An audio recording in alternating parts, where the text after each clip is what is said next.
You're live, it says. Oh, hey, it's 2000 hours or thereabouts. Let me just check. Yes, it's 2000 hours on Wednesday the 9th of August. And it should be coming up. There we go. So I know what I'm saying now. It's you just hear the. I have to do that to make sure that. So I know it's happening, and it's Wednesday the 9th of August 2023, and I'm transmitting live from Amersham in Buckinghamshire, leafy Buckinghamshire, which is why. Don't know why that says that. Which is why on my thumbnail for tonight it had a picture of a field and the word summertime, because it is, and it's very difficult to think of thumbnails to put up on these sort of things. And it would appear there's one watching now, which is me, so I'll click on there. Okay, nothing new on there that shouldn't be there. So, right, well, today, what to talk about today? Oh, there must be another person. So, anybody here? Let's put it on here.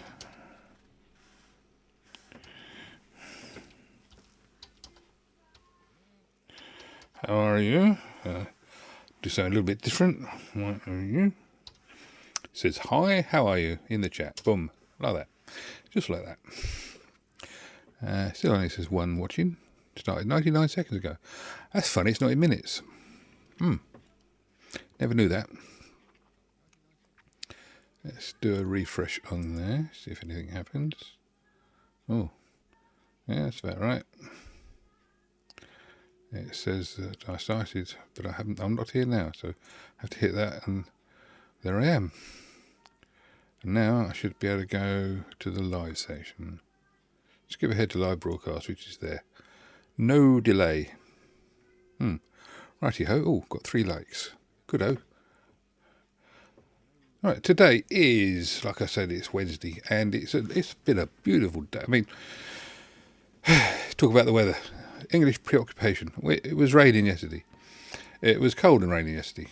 Today it's been 22 degrees or thereabouts, and the sun's been shining, and it's been absolutely lovely. So we went and sat in a darkened room.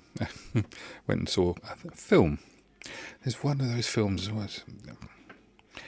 It wasn't Oppenheimer, because we took our grandchildren with us. So we went and saw the Barbie movie, which, if you're thinking, oh, it's going to be a load of rubbish, well, it might be. But actually it was quite good. It's not what you think it's going to be, that's for sure. And the Barbie in it is a very good actress. She does the part very well. Very believable.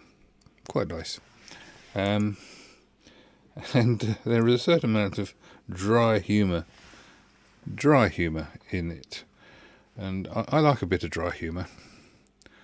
And, well worth going if you've got nothing better to do and you could afford it.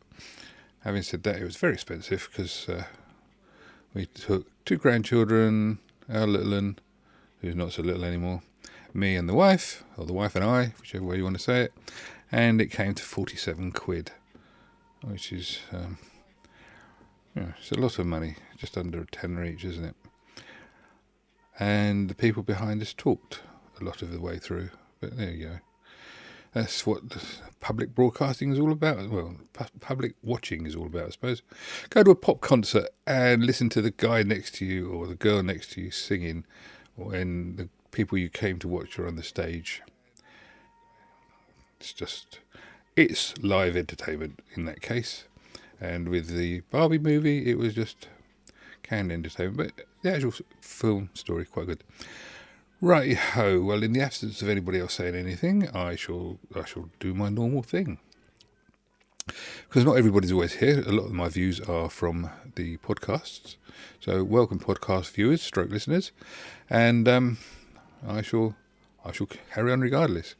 Now, normally I do what's on the other channels on YouTube, which won't be any different today, because You know, I find them interesting, and so maybe you do. I do like the fact that there's generally a consensus of opinion on stuff, so that's always a good thing. Start off with Westlife. Westlife did this video this week, came up yesterday. He's got a lovely 683 views per hour going on. It's 30,000 views in 24 hours, and it's the Last Gasp VHS, which is bearing in mind my latest video, which was the smoking VHS.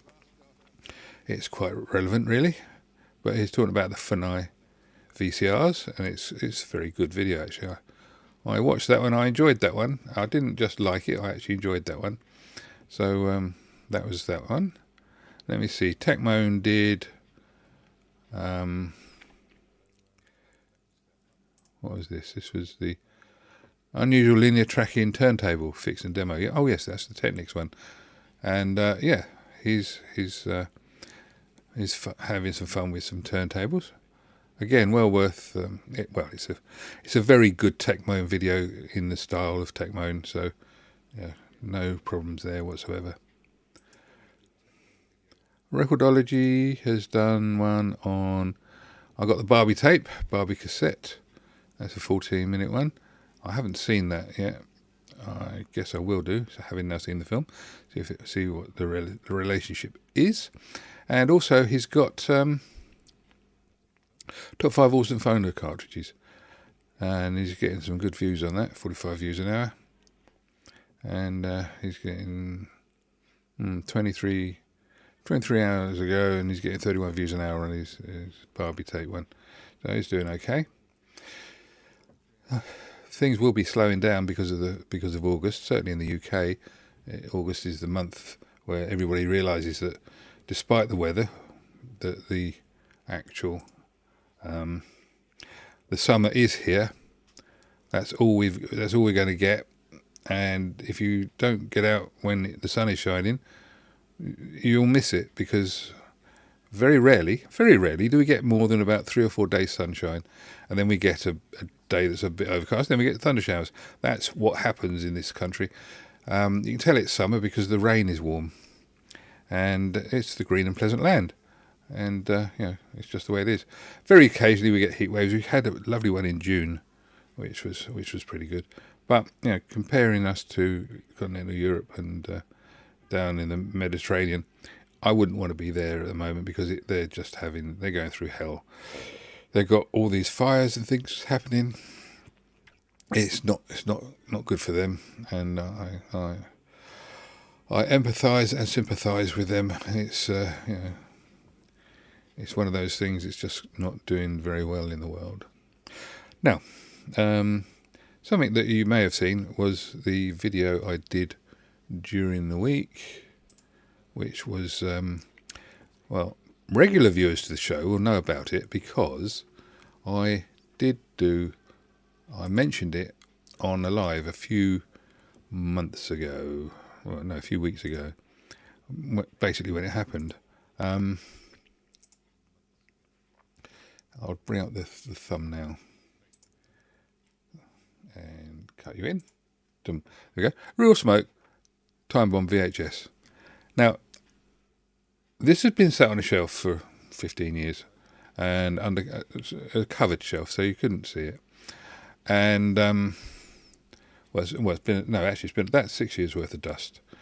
But it'd been sort of on a normal shelf for about 10 years or thereabouts. We got it before.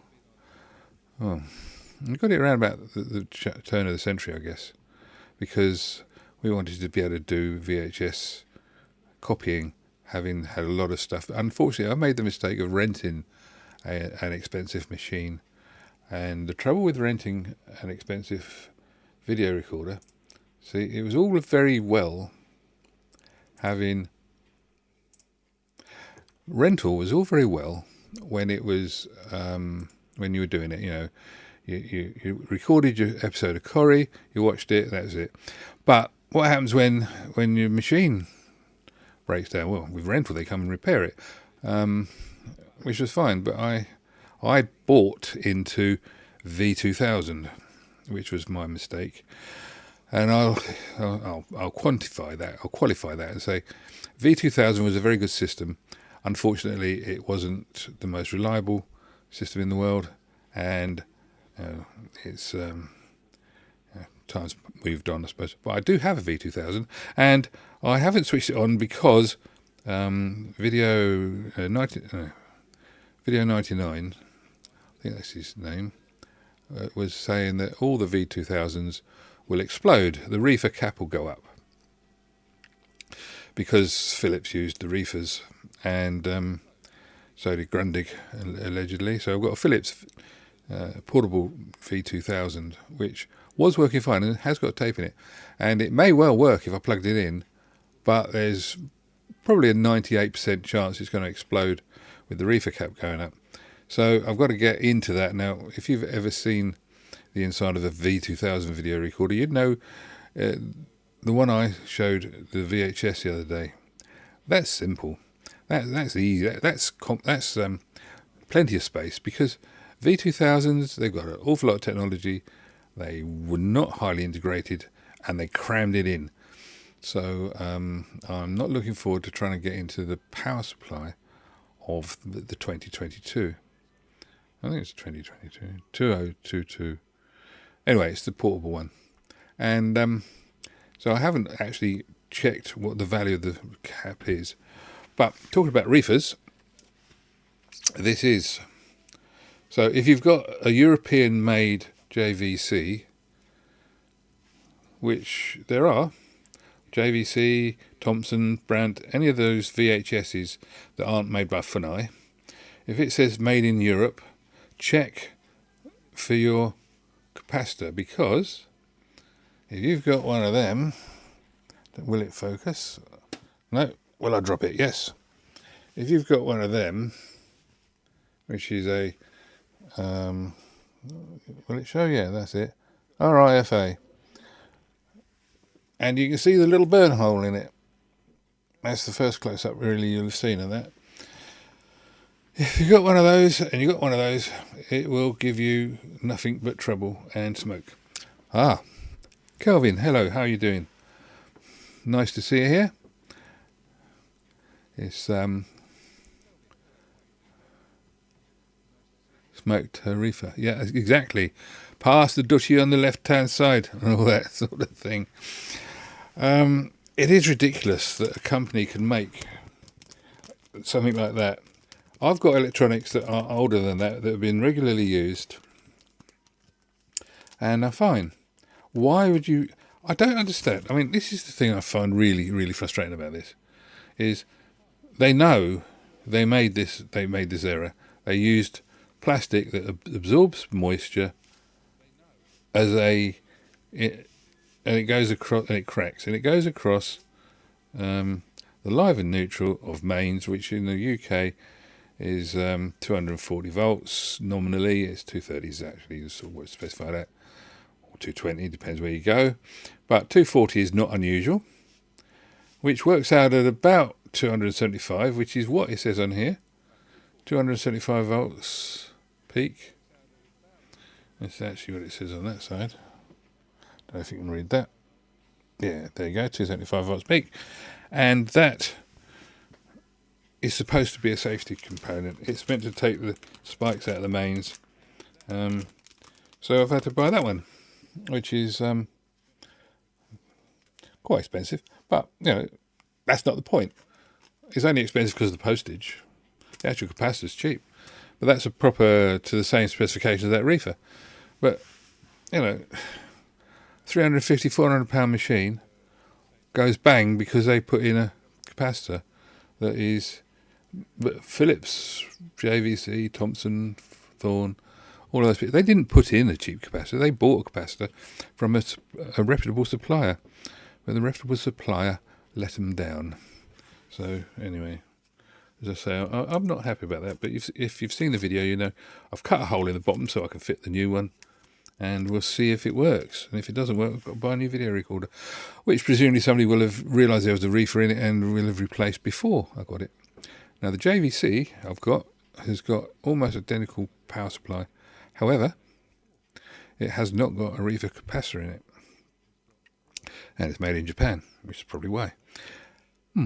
Right. I've been having some communications. Now, if there was a parcel. I've been out all day. Went to the. We went out to see. We took the kids out because we don't get to see them very often because both the wife and I work from home. In terms of trying to, well, she's self-employed. And I'm trying to keep myself employed. And so therefore we thought, well, we'll take the kids out because they're on a school holiday. And so been out of the house all day, which means that there was a parcel delivered today which didn't get delivered, so it's going to be delivered tomorrow. So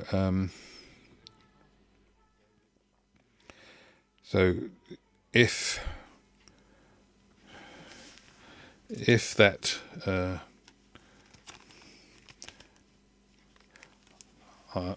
I'm not sure what's in the parcel. There's several things being delivered, and so you can't see that, can you? No. Very small writing on that. Never mind. Anyway, I'm going to fit that tomorrow. See how we go. Had an interesting experience this week with Kelvin. What are you on about? Nothing to see here. You're referring to the capacitor not being visible. In which case, maybe I will take it out of the bag.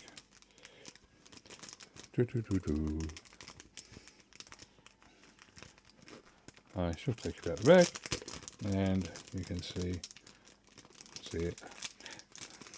Smaller than the other one. Yes, see, this came through the post and went in through the letterbox.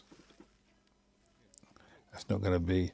It's not going to focus on that, is it? It's an autofocus camera, but yeah, it's not going to do it. Never mind. Give up on that. It says it's the same numbers. Yeah, so that went through the letterbox, no problem at all. But I had another parcel delivered, which obviously there were no neighbours around at the time because we normally take in the parcels for the neighbours, and that didn't happen. Let me see. I shall just flash. Recognise that? Using the merch from a different YouTuber, but yeah, it's good quality. Thank you very much, Kelvin.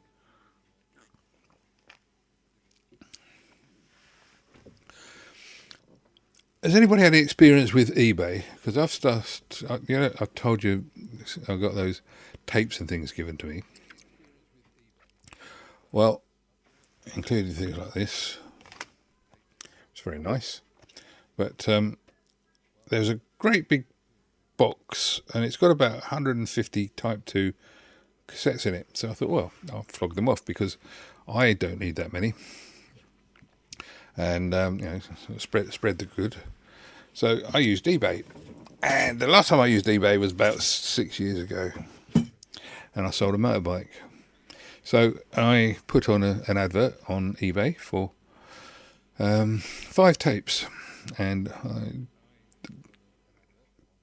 posted back in, whatever, followed the eBay instructions, put it on as a buy it now, and they were up for about 7 days and they sold. It's great.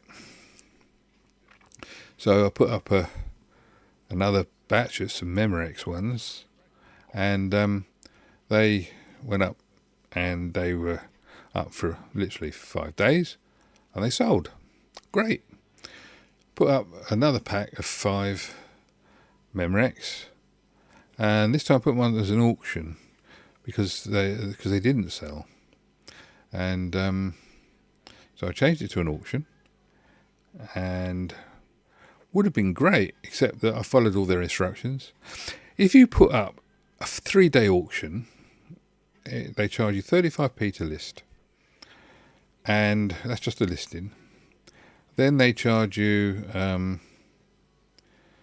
12.5% on what you sell, including the postage. So the postage was $2.85 or $2.87, like that. And they say put it on for 99p because you've got a better chance of it selling. If you want to put on a reserve, they charge you a couple of quid. It wasn't an expensive item, so it wasn't worth putting a reserve on. Slap bang wallop, what a picture, what a photograph. At the end, it sold. It sold after 3 days. The guy had put a 99p bid. It was a 99p bid, you know, good luck to him. But when I then,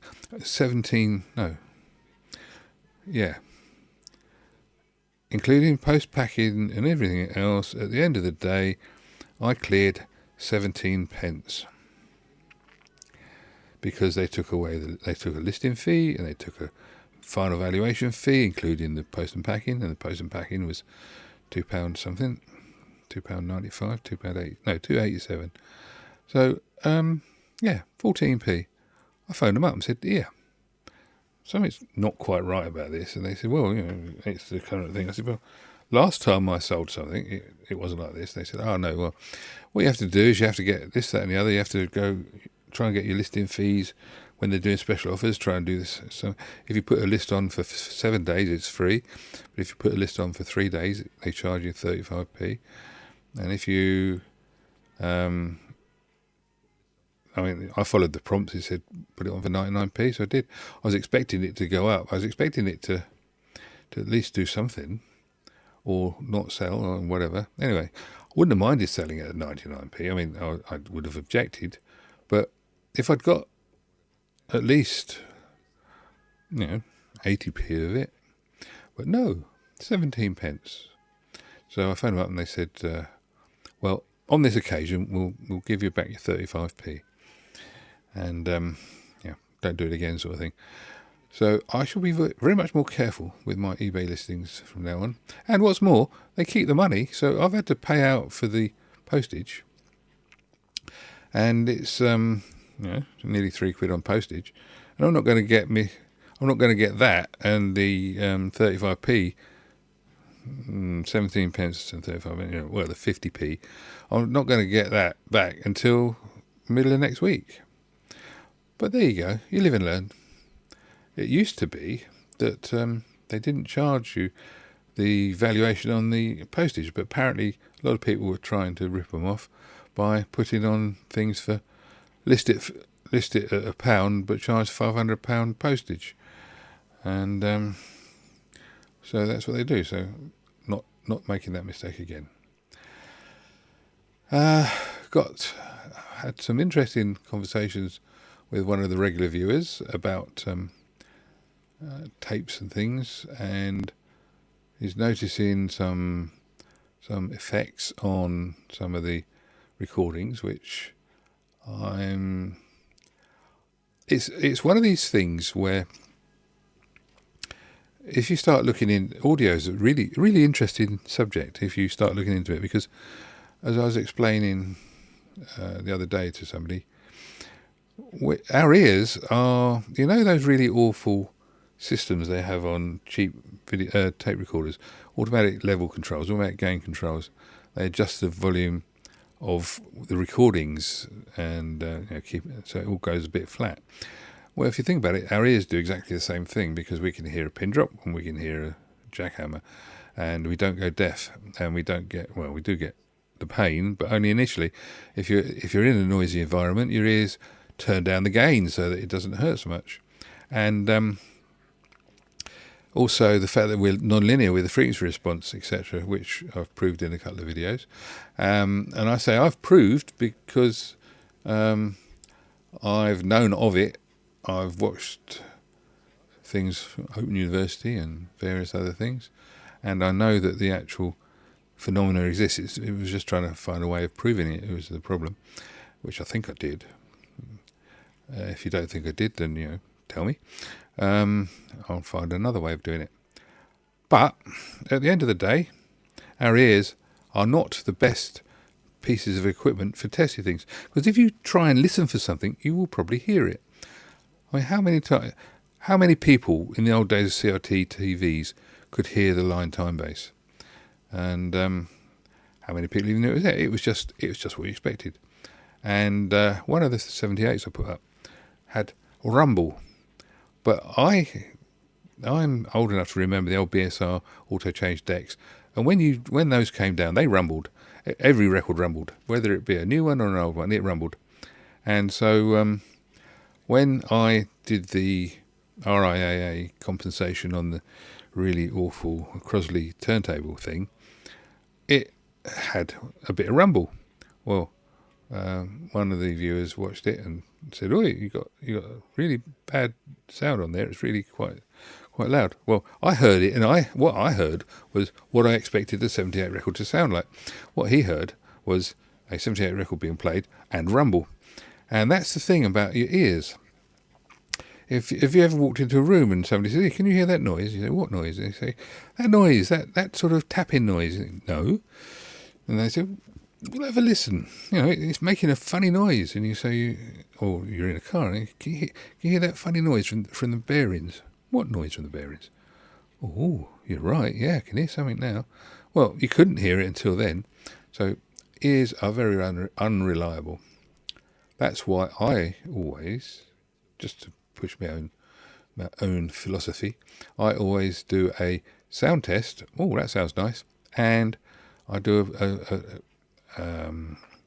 a test that's been validated, like frequency response or whatever, because no good saying, "Oh, it sounds muffled," and then looking at it, finding it goes up to 22 kilohertz or 35 kilohertz or whatever. You need to be able to say, "No, that's muffled because it's 8 kilohertz."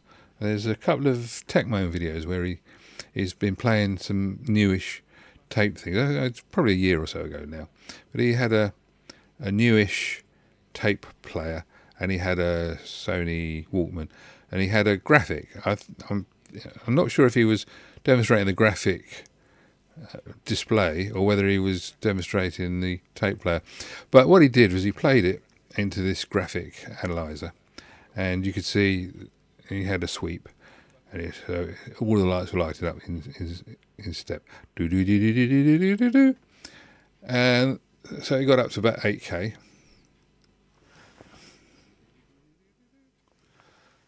The rodent repeller that the farmer used in the field next door drives. Oh, you can hear that, can you?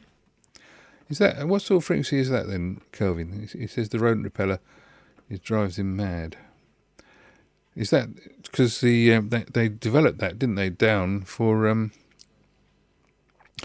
they made the mosquito for keeping kids away from railway stations and shopping malls and things, because people, some people can and some people can't hear it. My ears are shot now.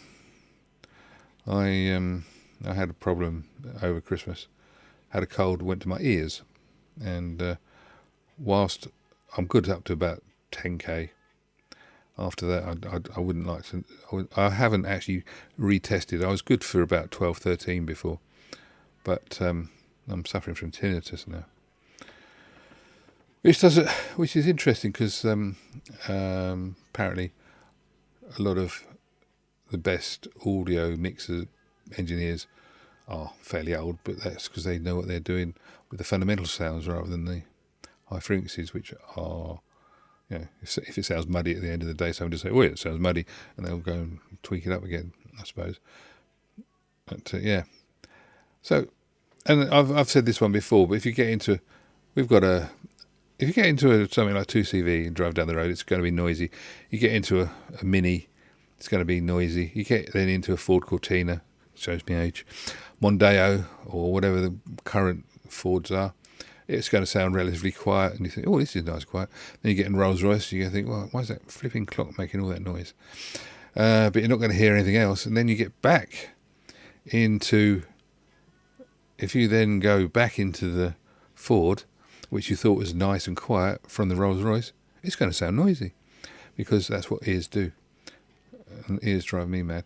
My wife's, we're near the HS2 works. They're literally within a mile, so they're probably going underneath us or alongside.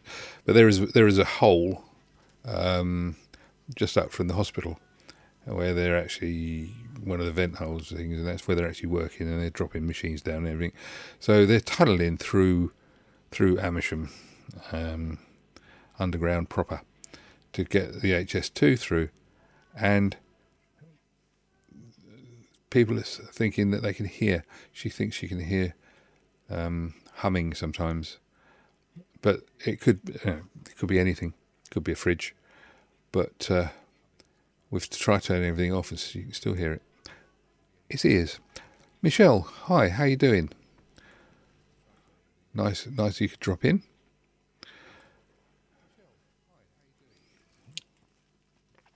It's really strange. I've got my earphones down here because if I do anything that I'm going to be playing through, obviously we don't want the sound problem I had the first time I ever did this. And just occasionally I can hear myself, and it's weird. Michelle says she's okay. That's good. Right. Anything anybody would like to talk about now, apart from rodent repellers? We can talk about them if you like, Kelvin. But yeah, anything else as well? My plans, whilst you're typing anything in, anybody, my plans for this week are to fit that reefer replacement into the thing tomorrow and see if it works, and see if I can get the VHS tapes I've got to transcribe to work. I'm having a slight a dilemma. I wrote to one of these people that do the USB video to USB adapters. I said, "Hi, I need one that will do pseudopal. Will your device do pseudopal?" And they wrote back an email very, very efficiently overnight and said, "We haven't seen your order." And so I've written back and said, "Well, I'm not really going to order one if you don't do one that will do the job." No, Michelle, no, I haven't. Was it good? Was he? He bought the soundtrack to the Barbie. Oh, right, okay. Yes, I was saying we went and saw the Barbie film today. It's very good, in a weird sort of way. It is actually a 12A in the UK. That means under 12s can go, but only if they're accompanied by an adult. And so we took an 8-year-old and a 13-year-old. Yep. And a 20-year-old and me and my wife. So we all went and saw it, and everybody seemed to get something from it, but it's quite, let me say, political awareness, not political, left and right, but as in, is this right, the way the world works? So it's interesting. I should have to go and have a watch of that video. I was saying earlier on, I did the roundup, and I hadn't got onto that one yet because I thought I'd go and see the film first. We say like good reason. And yeah, that's it. Now, I wanted to ask a question. One of the guys who's been emailing me was saying about because we were talking about copyright and stuff. Now, it's a little known fact that copyright is a real problem on YouTube, particularly for music. I saw a thing about it once, and it was saying that if we were to review it, if you review a record, that's okay, but if you play a record as background music, that's not okay. And the problem that we tech guys have is we're playing it not as background music, but we're not reviewing it. So I'd love to be able to play Dire Straits or ELO or Queen or whatever, or even Errol Brown, and actually let you hear the beauty of the recordings, but we have to put up with the YouTube library because we get copyright problems. But now, if you have seen the 78s I put up, the 78s I put up as, now this is really confusing, I put them up as shorts, which is fine because a short can be 59 seconds long, and it works. And it says this is copyrighted material, but it's not a problem, and that's fine because it's not a problem. It says it won't affect your shorts, but if you put it up as a long form, i.e. longer than a minute and not tall and thin, it gets a copyright not a strike, he gets a copyright claim, which is okay, except that it means that there is no income to the channel. There's only the kudos of having it there, which I would have thought, which I put them up anyway, because I thought, well, let's put them up because I bothered recording them, I bothered putting it together. I knew they were going to have a copyright thing, but I wanted to share the experience, to be honest, and I wanted to show how good or bad the Crosley was, and how you can actually get around it, which I thought was reasonable.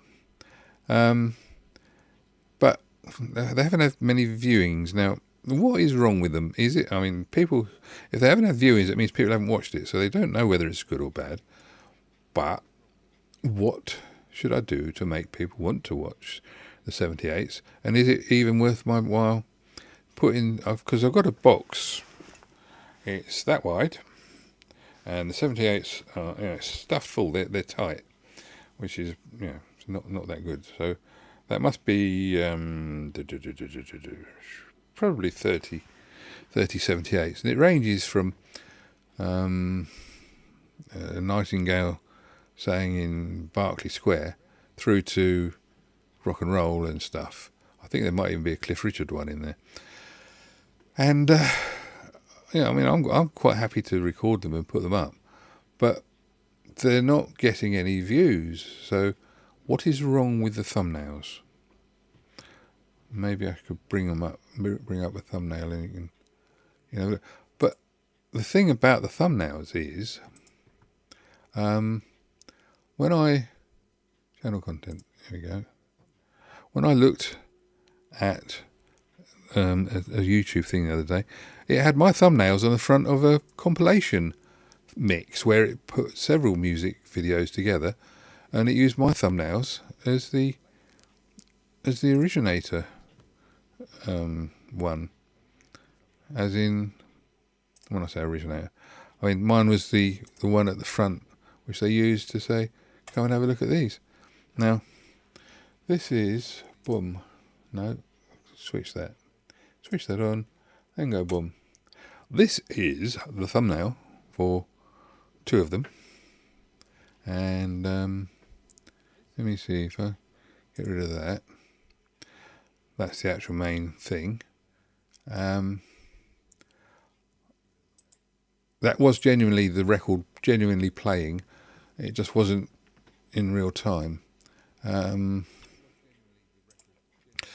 I go on to here, you can see all this. You can probably see on here. If I scroll down to the music ones, copyright, partially blocked. That one, Mary's Boy Child. They're not. They can't see it in certain countries. I think it's Russia and somewhere else. But yeah. And then the other, this one was a good one. Well, not that one particularly. Well, I liked that group, and I actually put some effort into these thumbnails. But maybe I'm just no good at doing thumbnails. I don't know. Giddy Up Ding Dong. Yeah, I mean that's a brilliant tune, I thought, and I thoroughly enjoyed that. And I make sure that the record is the one that you see spinning, and boom, there it is. Now, is that a good thumbnail or isn't it? I thought it was quite good. It's got a lovely picture of the band there. You won't find a better picture than that. That's been generated by me, and tells you what it's for. But the viewing figures are pretty naff. Where is it? It's no, it wasn't that one. It's viewing figures. Giddy Up a Ding Dong. 25. 48 for Giddy Up a Ding Dong. The B side, 25. Then you've got Mary's Boy Child, 42, and Eden, 24. I mean, Mary's Boy Child was a #1 hit. So I don't understand. I don't even know if it's got anything happening now. I mean, it's a Christmas song, obviously. That's me. That's because I just clicked on it. So no, it hasn't had a view since it went up, basically. This is a shame. Anyway, right, back to us, wherever us is, and if I could only remember what the buttons did, I'd be well away on this. I thought I was getting quite good when I actually managed to produce a start at the right time, and I was happy with that. Oh, there we go. I'm back. Anyway, so that's the state of life at Keep It Simple. As I say, there's a parcel on its way to me, which is at the post office at the moment because it wasn't in, and I'm gonna have to try and get this video recorder working. After that, I've got some stuff which I was saying about last week, but I got bogged down on some other things, and life goes on.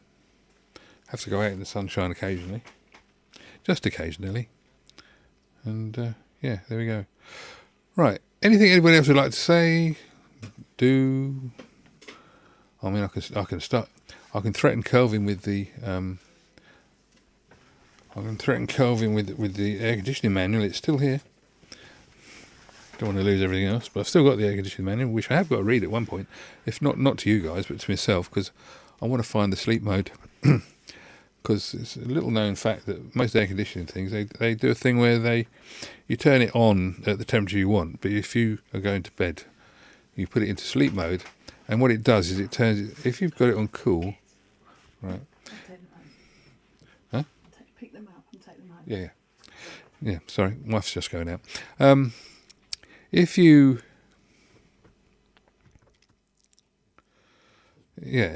take if you put it on, say, 20 degrees and you go to sleep, what it does, if you're on cooling, it'll take it down to 18 degrees because it realises that you want it to be cooler once you're actually asleep than whenever. But if you've got it on heating, what it does is it does the other way round, I think, or something like that. Anyway, it changes the temperature. Right, Michelle says, yes, saw your video on the VCR you were trying to get to work. Good, I'm glad. Actually, it's doing all right, that one, on the smoke. I mentioned that earlier on. I've got the bit now. Thank you, Michelle. I'm glad you do. I appreciate it. I do appreciate it. When you've got a channel the size of mine, every view is worth 1,000 compared to other channels. So, I do appreciate it. Thank you very much. I've got a music centre. I was going, funnily enough, a few months ago, I thought, I'll get that music centre out because it's a Sony one and it's got LCD display, and you actually look through the display to the cassette deck, and it's got a nice set of speakers, and I got it a while ago now. I don't know if it still works, but it's a lovely device. I tried it out. It's got a remote control and really sounds good. It's one of the better of the 1990s, 1980s type music centres. Hasn't got record, as far as I know, but it might have a phono input. And I thought, I will do a video on that. And then the following week, TechMoan did a video on 80s music centres. I thought, well, okay, I shall put that one off for a while because I don't want to be competing. I don't mind complimenting, but I don't want to compete or to be seen to be competing. Yes, the linear tracking turntable. I thought it was very good. It's a nice piece of kit. I like linear track turntables. I remember I went to the Hi-Fi show back in the 1970s, which is, as far as you guys are concerned, is possibly ancient history. But Bang & Olufsen had just brought out the first commercially available linear track turntable, and I went and saw it and was very, very unimpressed because sounded wonderful, but then all of the stuff did at the show, and there wasn't much to see because it just got on with it. And unlike some of the really weird turntables that people have you seen some of these audiophile ones with all the balls and the sort of funny balancy things and things on them? It was nothing like that. It was just neat and worked. But I was only 12, something like that, which was 12, 13. I bought my first set of stereo headphones. Wow. Because my dad made a stereo radio out of well, he bought a Sinclair stereo radio when Radio 2 first went stereo, which was only at some points in the day. Yeah, big thick platters. Yes, that's the ones. And what I find strange, and Recordology, I'm not having a pop at him, but he was saying that I'm not sure he's got the timeline right on the turntables because you originally had, he calls it rim drive, but it's actually idler drive. So you got your idler, you got motor, mains locked. The speed never wanders. Mains locked, and then you got idler, and then you got your turntable. But they rumble, and they always have rumbled. And in order to make them audiophile, you need to put quite a lot of work. But the motors, speed control is great. The only problem they do get is if the rubbers get sticky and start building up on the spindle, the speed can go wrong because the ratios get wrong. Because the idler itself has no effect. It's the ratio between the diameter of the spindle and the diameter of the turntable platter, not anything to do with the idler. It doesn't matter how big or small the idler is, it's only an intermediary. And so that's that. But the next to come along, and I've looked this up so I know it's right, was they went for belt drives.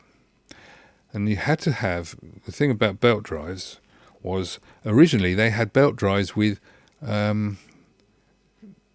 like Varimatic gearbox type things. They actually did the same as the idler drives, where they drove the belt onto the turntable and they ran it up and down the different spindle heights to get the speeds right, because they didn't have the ability to control the motors, but they did have the ability to put the motors out of the way and drive the belt. And so you got that. So, and then they went on to because the electronics became available to control the motors. So then they went on to smaller motors like the current crop. But in the meantime, Technics and a few other companies developed the direct drive, i.e. the turntable has got a huge actually, a couple of the modern ones I wouldn't really almost call direct drive, but you got this. The motor is where the spindle is, and it's a huge lump of metal, and they make it go round, and it's great. And it's got high torque. You haven't got a belt to worry about, and it's now Recordology was saying that it's a DJ turntable. What it was an audiophile turntable, and it cost a lot of money, but the DJs found that it did their job goodly. So what they then started doing was they started using them. And when you consider what a good DJ can charge, the idea of having a direct drive turntable which you could scratch with, and which the belt won't jump off, won't give you problems, and will pick up very quickly. You can see why they went for them. And so the actual timeline was idler drive, belt drive, then direct drive.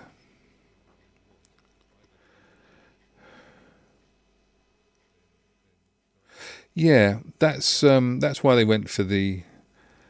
There is one that still does that, isn't there?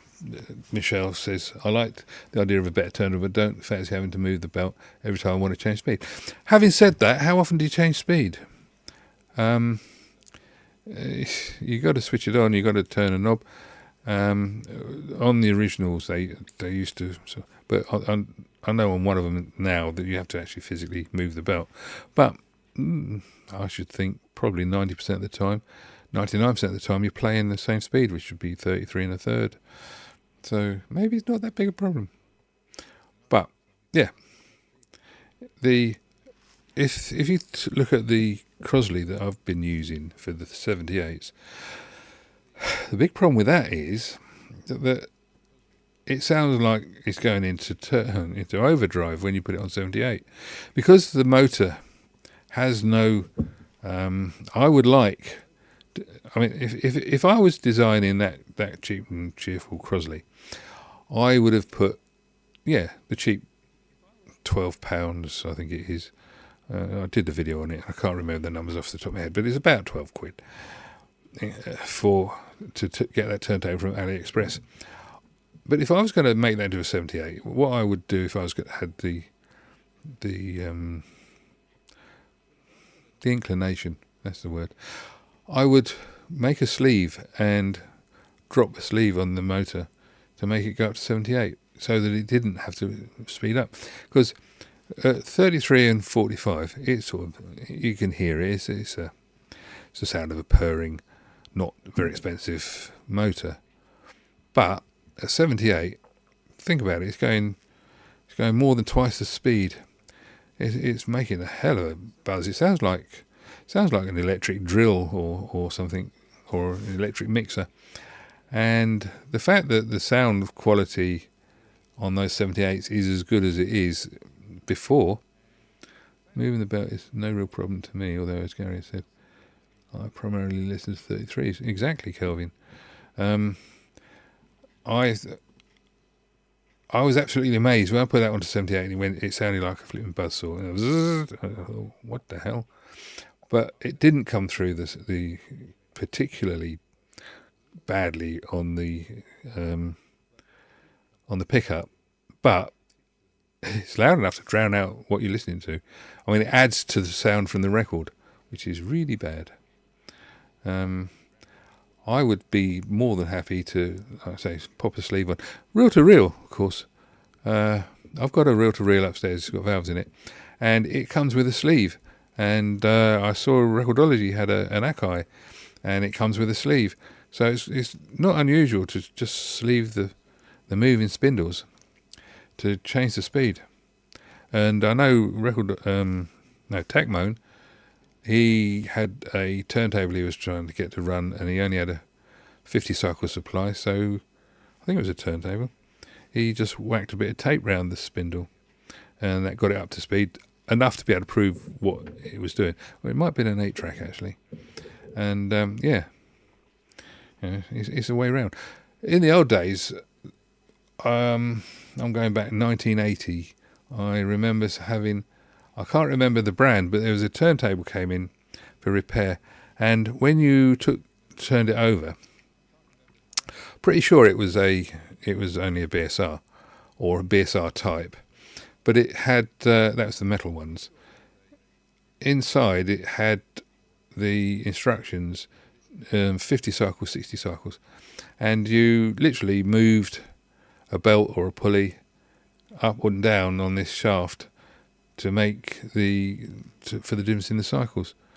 Obviously, you had to do something about the voltage as well. So you tapped. So yeah, it had a pull out and twist voltage adapter on the back, but then you had to go inside and alter this pulley. Michelle says she normally does 33s, but sometimes play some 45s. Yeah, if you could, I've seen one audiophile turntable, and they've literally, the motor is not attached to the main plinth. It's literally a belt, and it's absolute fortune to buy, and it looks horrible, I think. I mean, there's a thing about audiophiles. They love engineering, they love technology, and some of them love listening to music.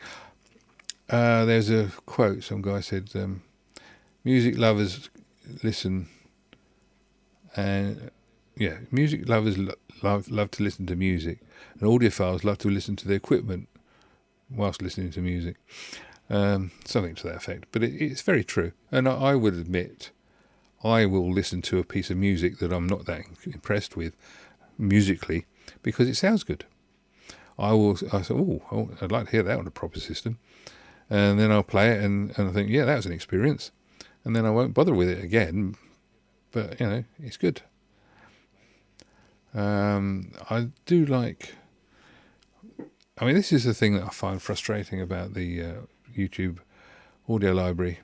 There are a couple of good tunes on there. Like the Blue Danube, and there's another one. I think they got the theme from 2001 on it. But it's a really naff recording of it. So, whereas the 1812 not bad, but it's not the best recording you've ever heard. So if I'm saying to you, look, this is what a really good piece of equipment plays this really nicely with, it doesn't, because it's playing it as good as it could be. That's why I do the on that sort of thing. I do both the source digital file and the recording or whatever. But there's a problem with that, and it was highlighted to me the other day because somebody was saying, "Oh, you realise that on the source there isn't a noise, and then on the recording there is." And I sort of said, "Yeah, well that may well be, but that comes down to your ears again because we don't know what your ears are doing, and also the source is a proper digital file, so it's as the signal noise ratio is whatever the original recording was." Or 96 dB because it's digital, whereas the recording is, if it's on a tape, it's going to be 58 dB signal noise ratio, whatever happens, because that's the maximum signal noise ratio of that machine. So therefore, you will hear stuff on the replay that you wouldn't hear on the source. Well, thank you, Michelle. Thank you for coming in, and appreciate that. And maybe we'll see you next week. No, it isn't obligatory to stay the entire time, and it isn't obligatory for me to go on and on and on. But I will do. I will do as long as anybody wants me to. So that's that.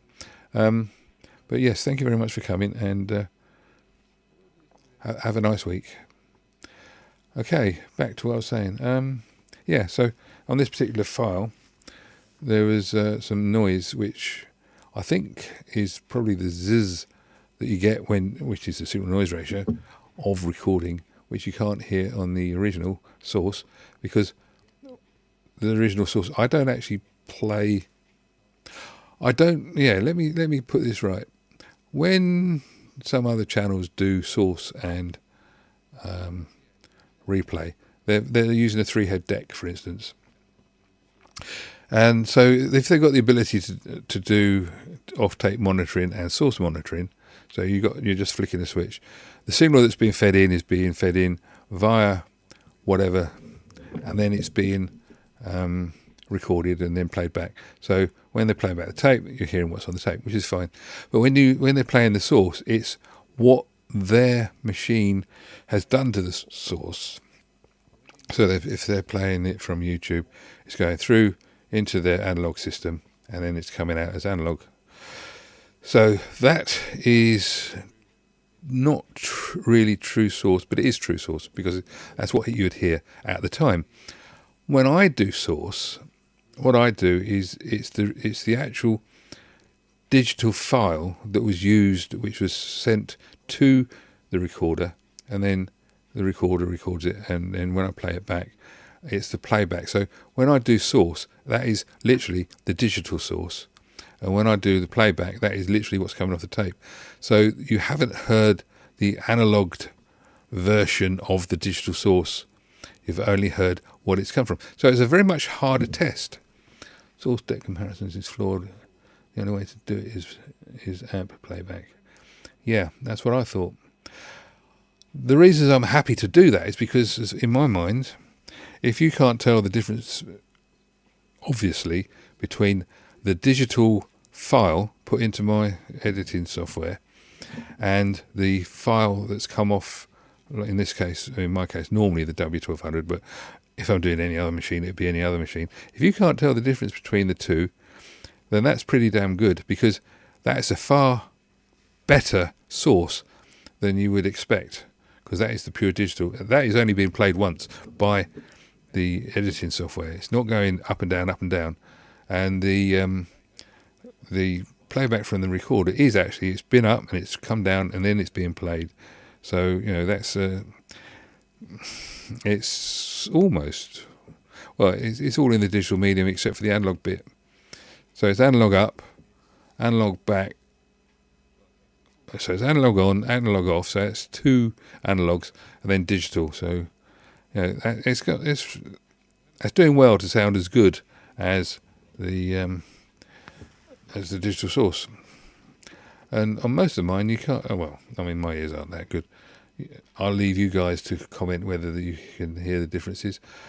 And I really do genuinely mean it. Please do, if you hear something that's not right, or if you think there's a mistake or whatever, please do point it out. I do not want to put up false information. I do not want to get it wrong. And if it's something that's obviously, or if it's something that's not obviously wrong, I'd like to make sure I get it right. One of the things about being in the technical thing, and Kelvin's could probably vouch for that, is using a 3-head deck. The monitor is using the deck's electronics to output. Yes, that's the point I was getting at. So if you've got a hissy amplifier in your 3-head deck, which most amplifiers are,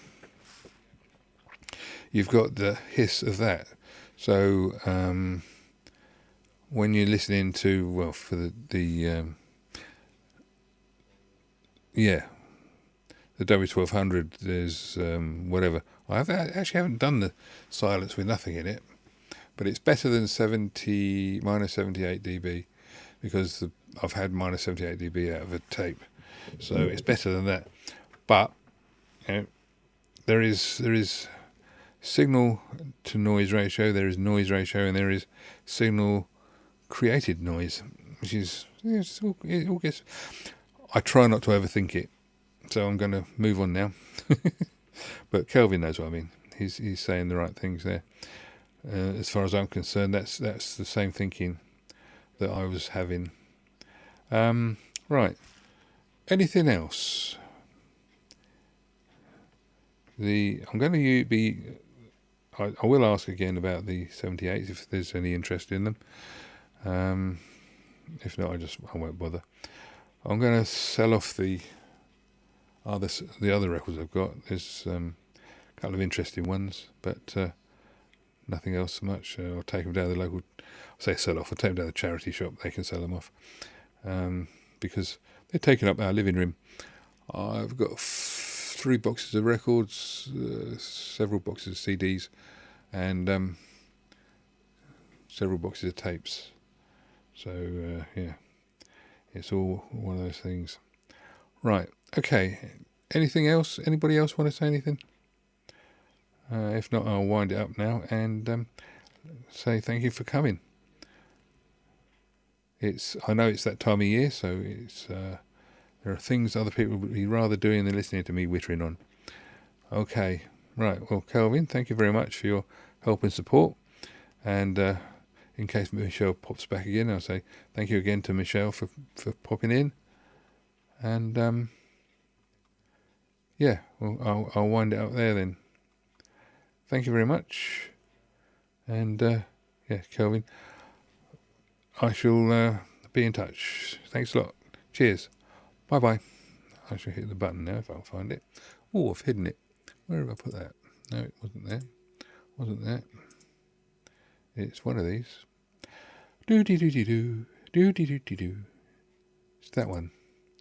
And then I can hit